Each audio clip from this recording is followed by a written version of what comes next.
process is about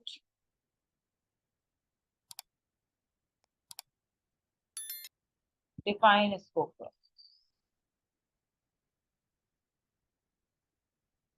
Now we are lending to the scope discussion, and the requirement part is over. You have gathered and elicited all the requirements. You have documented that. You have connected the requirements to the business needs and expectations. We are done with the requirement part. Now, but project is executed based on a scope, not based on requirements.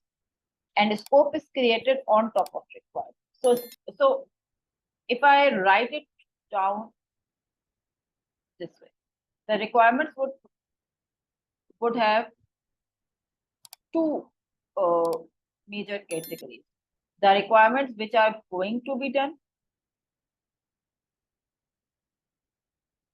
the requirements which are not going to be done. All the requirements, whichever require. So requirement is nothing but what your user wants, what is demanded in that product or service. The different requirements. We have seen all those different categories. Out of which, whatever we are going to do is in its or scope in general. And whatever we are not going to do, it's out of scope, which is also termed as OTTC. Still out of scope is going to be documented in requirements document. It's going to be documented in requirement basis.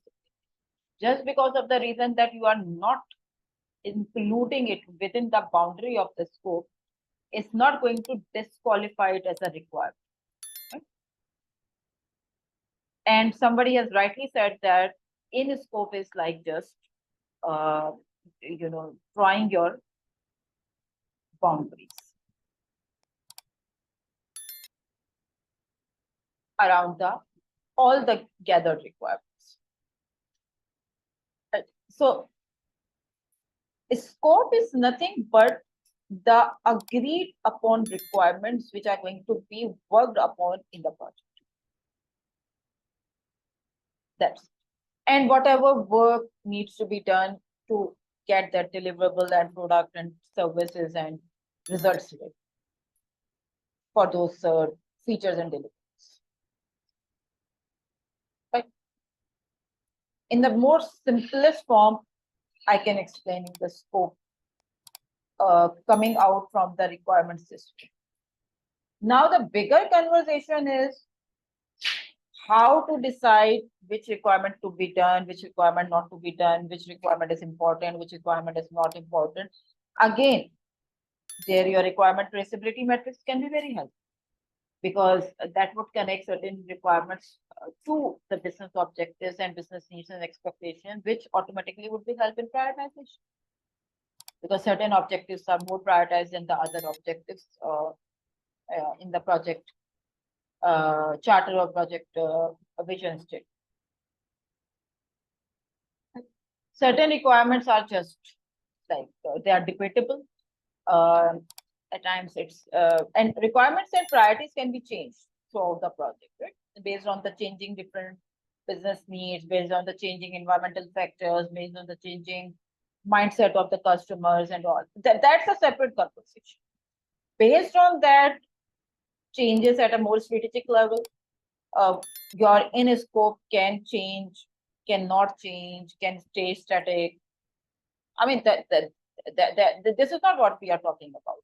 We are talking about whatever is in scope or whatever is included in scope later on is what we are going to do.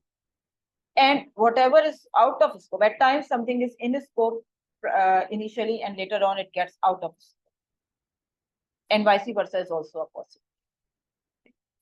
All of that is a possibility even in predictive life cycle. However, changes in predictive life cycle is not recommended and it's not welcome, but it's a possibility. And we have a change management process for that. That we are going to discuss in the next week class. So this is define scope, and scoping is not that difficult if you have done your requirement gathering process really well. If that documentation and understanding and analysis has been done really well, then most of the time people do the requirement collection and scoping process together. They don't create a separate process for that.